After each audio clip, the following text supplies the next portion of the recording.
Hey there, everybody. Welcome back to the Planes, Trains, and Comic Books channel. My name's Matt, and today we're going to review Parker Girls #1. But before we get into that, if you guys wouldn't mind liking, sharing, subscribing, commenting, it really helps me out and lets me know what you guys want to see more of. So, with that being said, let's get straight into it. All right, we got the cover here for Parker Girls #1. It is an abstract studio comic, and the art and story are by Terry Moore. And we start off on the Turks and Caicos Islands, where a man named Mark is hanging out, getting drunk. He's looking pretty sloppy. And he passes by a woman on the beach who loses her hat. So he picks it up and brings it back to her. And she is instantly into him. She asks Mark to get her a margarita. And then she kind of flirts with him with her body. And at first he's hesitant, but she's laying it on thick.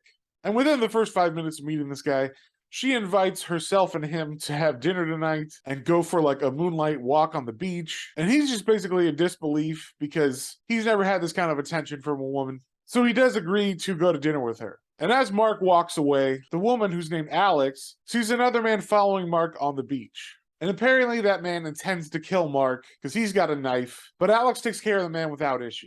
So later that night, Mark and Alex meet up, and Mark is still looking pretty rough. And he goes on to explain that he's here because he thought he had cancer, so he took one last big vacation, and part of that plan was to take money from his work. Then while on vacation, he found out that he actually doesn't have cancer, and that the doctor was mistaken. So now he has stolen $10 million, which is why he looks so rough and not happy about being here. And upon hearing this, Alex tells him that she can actually help him.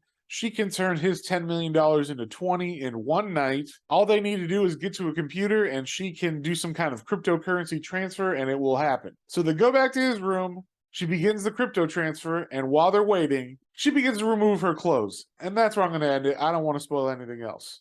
If you didn't know, Parker Girls is a follow-up story to the Stranger in Paradise comics by Terry Moore. And I'm a big fan of all of those. I have everything Terry Moore has written. But I don't know if you actually need to read all that to pick up this first issue. I feel like Terry Moore wrote the story in order to be able to pick up this issue without prior knowledge and understand what's going on. But I can't really be sure about that because I've read all the other books. I feel like this comic didn't miss a step. It definitely fits in with the Terry Moore catalog. I enjoyed this main story, and there's also a side story going on. And both introduce you to different aspects of the Parker Girls. And I felt like this was a really strong first issue for this series. The art is also by Terry, and I always love his art. It's always black and white like this, and he just does a good job with all his characters. His stories definitely have their own feel, so your mileage might vary. So like I said, I'm a pretty big Terry Moore fan, so this one probably has an asterisk on it. For me personally, this was a 4.5.